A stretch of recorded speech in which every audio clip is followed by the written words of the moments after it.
बिस्मिल्लाहिर्रहमानिर्रहीम। अस्सलाम वालेकुम। My name is Mohammad Aqib. उम्मीद है आप लोग खैरियत से होंगे। आज हम लोग चैप्टर नंबर 2 को डिस्कस करने वाले हैं, जिसका टॉपिक है इलेक्ट्रॉनिक कन्फिग्रेशन। हम लोग देखेंगे इलेक्ट्रॉनिक कन्फिग्रेशन क्या होती हैं। शॉर्ट क्वेश्चन आ जाता है समटाइम कि इलेक्ट्रॉनिक कन्फिग्रेशन किसी भी वो जो है वो आप लोगों को कोई एलिमेंट दे देता है, वो कहता है इसका एटॉमिक नंबर इतना है, इसकी इलेक्ट्रॉनिक कन्फिग्रेशन बयान करें। ठीक है, वो हम लोग देखते हैं। इलेक्ट्रॉनिक कन्फिग्रेशन होता क्या है? इलेक्ट्रॉनिक कन्फिग्रेशन होता है हमारे पास कि इलेक्ट्रॉन्स का उनकी बढ़ती हुई एनर्जी के मुताबिक मुख्तलिफ शेल और सब शेल में तकसीम हो जाना, उस चीज को हम लोग कहते हैं इलेक्ट्रॉनिक कन्फिग्रेशन। देखते हैं एग्जाम्पल के साथ।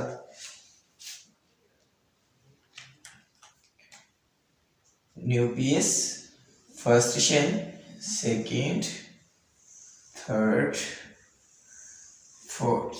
मेरे पास ये शेल है, इसको मैं के शेल कहता हूं, एल एम एन।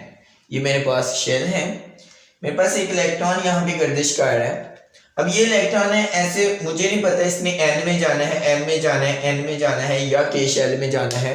तो इसकी एनर्जी को चेक करेंगे कि इसके अंदर एनर्जी कितनी है। तो इसका एनर्जी के हिसाब से इन शेल्स के अंदर तकसीम हो जाना इलेक्ट्रॉनिक कन्फिग्रेशन कहलाता है। ठीक है, अगर हम लोग चेक करें, के शेल जो है वो न्यूक्लियस के बिल्कुल करीब है। ठीक है, के शेल न्यूक्लियस के बिल्कुल करीब है, इसके अंदर बहुत कम एनर्जी है। ठीक है, एल की बात करें तो एल न्यूक्लियस से थोड़ा दूर है।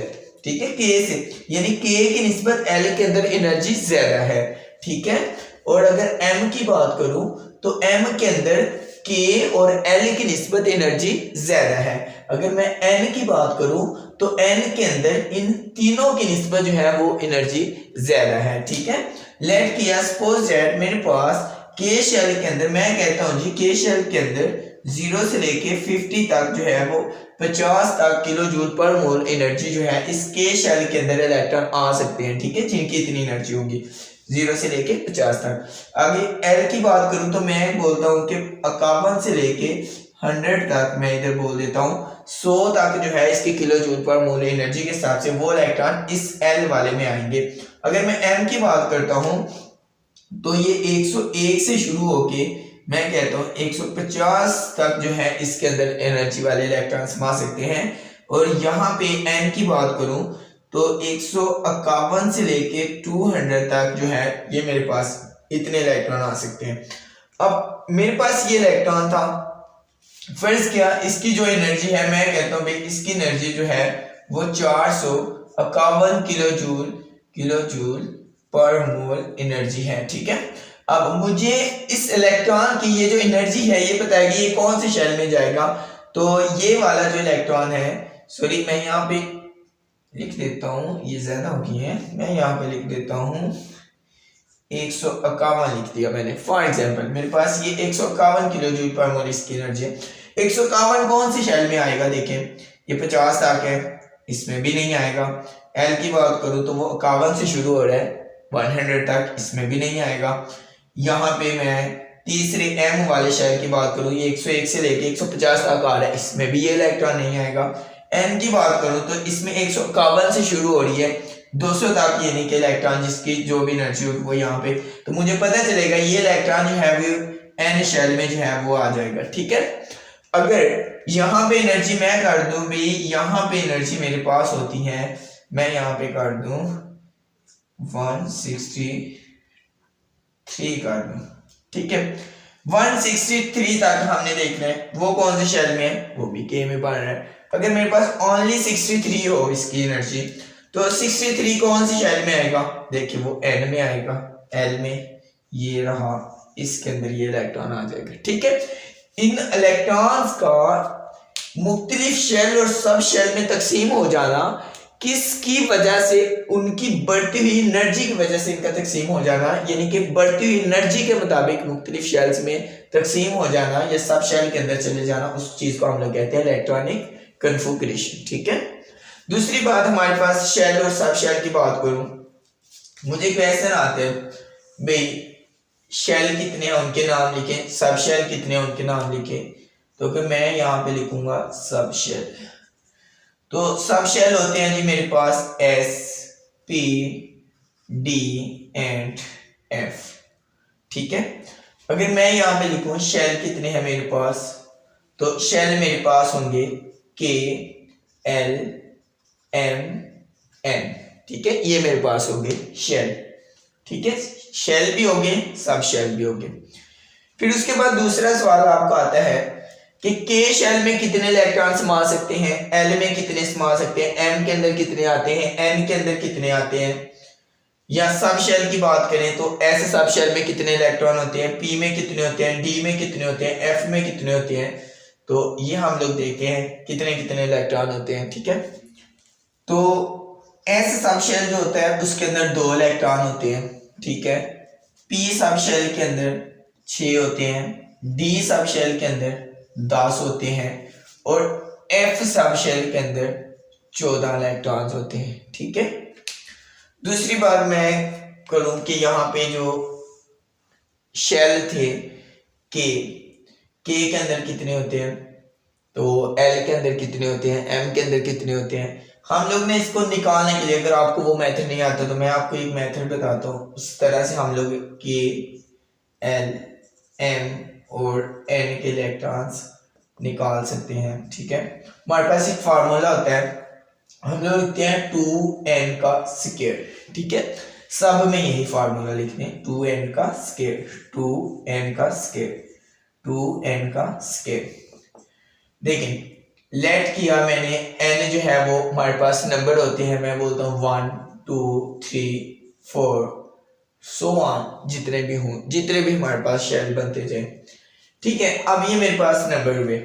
के जो है वो फर्स्ट शेल में था, इसलिए मैंने यहाँ पे लिख दिया, n की जगह क्या लिखा, 1 लिख दिया। ठीक है, फिर ये 2 लिखे, l जो है वो दूसरे नंबर पे था तो n की जगह मैंने 2 लिख दिया।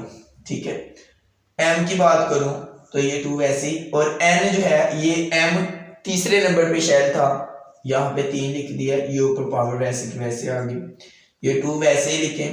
n की जगह मैंने जो है ये 4th नंबर पे हमारे पास शेल बनता था, यहाँ पे मैंने 4 लिख दिया। ठीक है, अब देखें 1 का स्केल लेंगे तो 1 ही रहता है, 1 को 2 के साथ मल्टीप्लाई करें तो क्या आंसर आता है 2।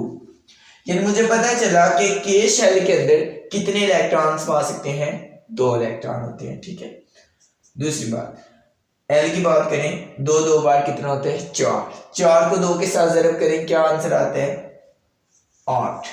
यानी एल जो हमारे पास शेल होता है इसके अंदर कितने इलेक्ट्रॉन आते हैं 8। तीसरे एम की बात करें, 3 का स्केल ले लें, 3 3 बार 9, 9 को 2 के साथ ज़रब करें क्या आंसर आता है 18। यानी तीसरे हमारे पास शेल के अंदर कितने इलेक्ट्रॉन है 18। एन की बात करूं, 4 का स्केल ले लें, 16, 16 को 2 के साथ ज़रब करें 32।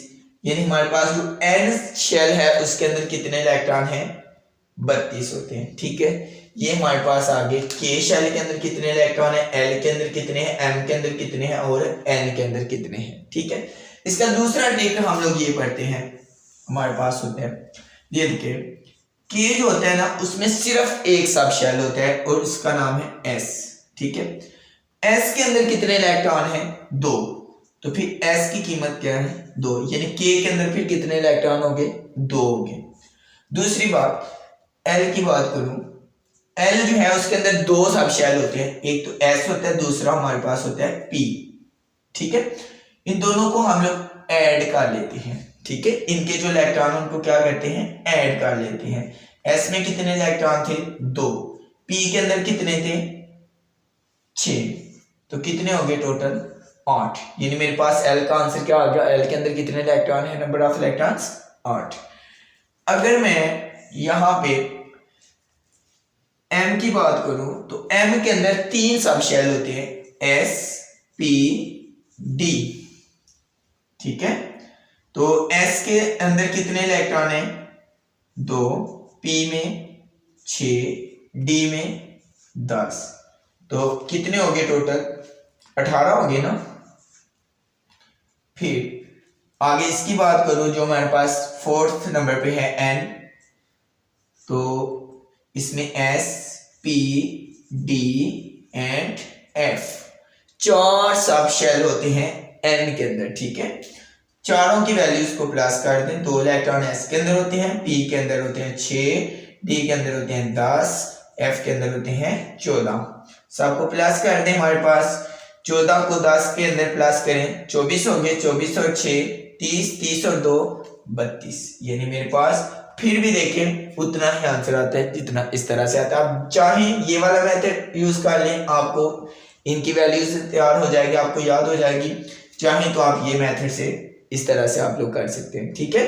अब हम लोग चलते हैं कि किसी एलिमेंट की इलेक्ट्रॉनिक कन्फिगरेशन करनी किस तरह से है, कैसे होती है उसकी इलेक्ट्रॉनिक कन्फिगरेशन। अब हम लोग वो पढ़ते हैं, ठीक है। उसका हम लोग एक इजी मेथड पढ़ते हैं, उस तरह से आप कर सकते हैं जी। तो ऊपर मैंने पहले यहाँ पे लिखने लगा हूं, एस के अंदर कितने इलेक्ट्रॉन थे, 2 थे।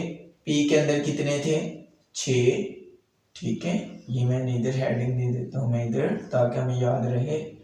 डी के अंदर कितने इलेक्ट्रॉन हैं, 10। एफ में कितने इलेक्ट्रॉन थे, 14, ठीक है। देखें 2 मेथड है, या तो हम लोग कहते हैं स्कूल स्कूल, पब्लिक स्कूल, फिर public school, division public school, division public school, federal division public school, federal division public school, ठीक है। या अगर आप इजी मेथड तैयार करना चाहते तो आप ऐसे लिख लें। मैं लिखने लगा हूं एस, फिर एस पी, दूसरी रो स्टार्ट होगी ना, फिर एस पी डी, फिर एस पी डी एफ, आगे सो ऑन। यही चारों चीजें आप जितना मर्जी लेंथी करके ले जाए, एस पी डी एफ, इस तरह से जितना मर्जी आप ले जाए, जितनी आपको जरूरत है, ठीक है। अब देखिए ये फर्स्ट रो में था तो हमने इसे 1 का नाम दे दिया, ठीक है। ये दूसरी रो में है, इसे मैंने 2 लिख दिया इनके साथ। ये तीसरी में है, 3 लिख दिया इसके साथ। ये 4 वाली रो में है, 4 लिख दिया मैंने। ये 5 5th वाली में था, ये 5 लिख दिया इनके साथ, ठीक है। अब इसको पढ़ने का तरीका सुनिए, कैसे पढ़ना है ये देखिए। पहले आपने पढ़ना एस, ठीक है, फिर आपके पास एस आ गया, स्कूल स्कूल हो गया जो मैंने अभी बताया था। ये पहले पी फिर एस, पब्लिक स्कूल हो गया, पी फिर एस, फिर पब्लिक स्कूल हो गया, फिर डिवीजन पब्लिक स्कूल, DPS, ठीक है। सेम इसी तरह से ये प्रोसीजर होता रहेगा, इस तरह से हम लोग इसको लिखते जाएंगे, ठीक है। अब मुझे क्वेश्चन आ जाता है कि भाई इलेक्ट्रॉनिक कन्फिगरेशन करें, हमारे पास नंबर वो दे देता है, मुझे वो कहता है भाई हमें सोडियम दे देता है, वो कहता है भाई Na, इसका 11 होता है एटॉमिक नंबर। आपको वो ऐसे भी बोल देता है कि सोडियम का एटॉमिक नंबर 11 है, इसकी इलेक्ट्रॉनिक कन्फिगरेशन बयान करें। या ऐसे भी सम टाइम कह देता है, वो कहता है भाई सोडियम की इलेक्ट्रॉनिक कन्फिगरेशन बयान करें। तो ये देखें इसको कैसे करना है। मैंने 11 है मेरे पास, 1s लिखूंगा, 1s, फिर 2s, s के अंदर 2 इलेक्ट्रॉन होती हैं, मैंने ऊपर लिख दिया 2 इलेक्ट्रॉन, 4 हो गए। मुझे कितनी चाहिए, 11 बनाने हैं मुझे। तो फिर 2p,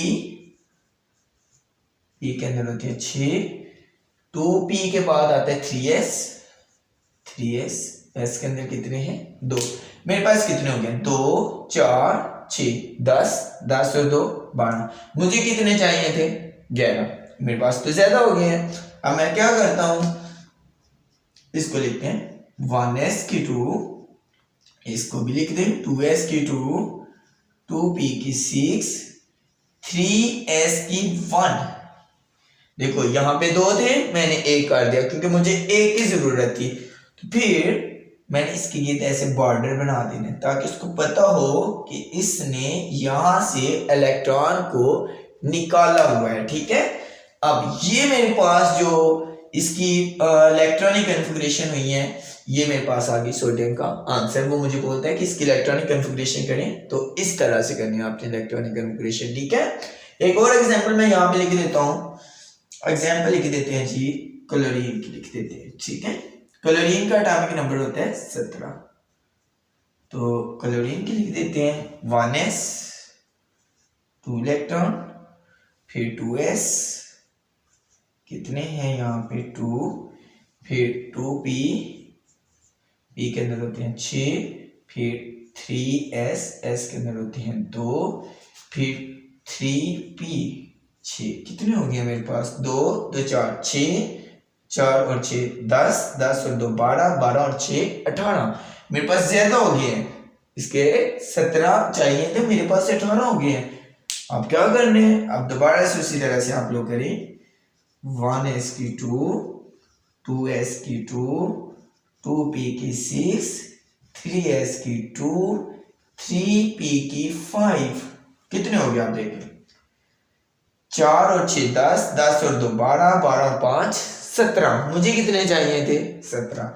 तो मैंने यहां से इलेक्ट्रॉनिक कन्फिग्रेशन ये वाले मेरे पास मैंने यहां से निकाला था, इसको बॉर्डर कर दें ताकि इसको पता हो एग्जामिनर को कि इस बच्चे ने यहाँ से इलेक्ट्रॉनिक कन्फिग्रेशन की, यहाँ से इसने इलेक्ट्रॉन को निकाल दिया होगा। ठीक है, सेम इसी तरह से हमारे पास इनकी वैल्यूज आती जाएंगी। लेकिन एक बात और ध्यान में रखें, अगर आपको वो कहते हैं भाई सोडियम की इलेक्ट्रॉनिक कन्फिग्रेशन करें, अगर आपको वो सोडियम इस टाइप का दे देता है Na+, तो फिर कैसे करनी है, फिर भी इसी तरह से करनी है। लेकिन एक बात ध्यान में रखें, Na+ आएगा तो इसका मतलब है कि सोडियम ने इलेक्ट्रॉन जो है एक निकाल दिया हुआ है। ठीक है, जब इसने एक इलेक्ट्रॉन निकाल दिया होगा तो पहले इसका गहरा था, जब इसने एक इलेक्ट्रॉन निकाल दिया तो इसके पास कितने रह गए 10 रह गए। आपने 10 वाली इलेक्ट्रॉनिक कन्फिग्रेशन इसकी करनी है। ठीक है, कौन सी करनी है कि जिसके अंदर 10 इलेक्ट्रॉन होंगे। फॉर एग्जाम्पल मैं यहाँ पे लिख देता हूँ, मेरे पास आ गया Na+ का, इसकी इलेक्ट्रॉनिक कन्फिग्रेशन यहाँ पे मैं कर देता हूँ। यहाँ पे लिखेंगे 1s की 2, 2s की 2 और 2p की 6, कितने हो गए ये 10। तो यही इसकी प्लस वाले की इलेक्ट्रॉनिक कन्फिग्रेशन थी। ठीक है, और एक बात और भी है यहाँ पे, ये नियॉन की भी इलेक्ट्रॉनिक कन्फिग्रेशन यही होती है। नियॉन जो होते हैं ना, उसके भी एटॉमिक नंबर की तादाद 10 ही है। जब सोडियम Na+ जो होगा उसकी इलेक्ट्रॉनिक कन्फिग्रेशन भी वही है और नियॉन की भी इलेक्ट्रॉनिक कन्फिग्रेशन वही है, दोनों की सेम है। ठीक है, अगर मुझे यहाँ पे कैसे वो कर दे कि भाई क्लोरीन है Cl-, वो मुझे कहता है कि बेटा इसकी इलेक्ट्रॉनिक कन्फिग्रेशन क्या होगी, तो ये नेगेटिव कब होगा, जब ये इलेक्ट्रॉन किसी का गेन करेगा। यानी मेरे पास ये क्लोरीन है, जब ये एक इलेक्ट्रॉन लेगा तो इसके ऊपर चार्ज कौन सा आ जाएगा, इसके ऊपर चार्ज आ जाएगा Cl-। ठीक है, इसका मतलब है इसके पास पहले 17 थे तो एक और ऐड करेंगे तो कितने हो जाएंगे 18 हो जाएंगे। 18 के हिसाब से आपने इलेक्ट्रॉनिक कन्फिग्रेशन करनी है। तो 18 के हिसाब से ये मेरे पास जो ऊपर वाली है ये वाली, ये मैं अंडरलाइन कर देता हूँ, ये मेरे पास इसका आंसर आ जाना है 18 वाली इलेक्ट्रॉनिक कन्फिग्रेशन। ठीक है, इस तरह से हमने इलेक्ट्रॉनिक कन्फिग्रेशन करनी है। ठीक है, मजीद अगर किसी चीज की इलेक्ट्रॉनिक कन्फिग्रेशन करने की समझ ना आए तो आप कमेंट कीजिए। अल्लाह हाफिज।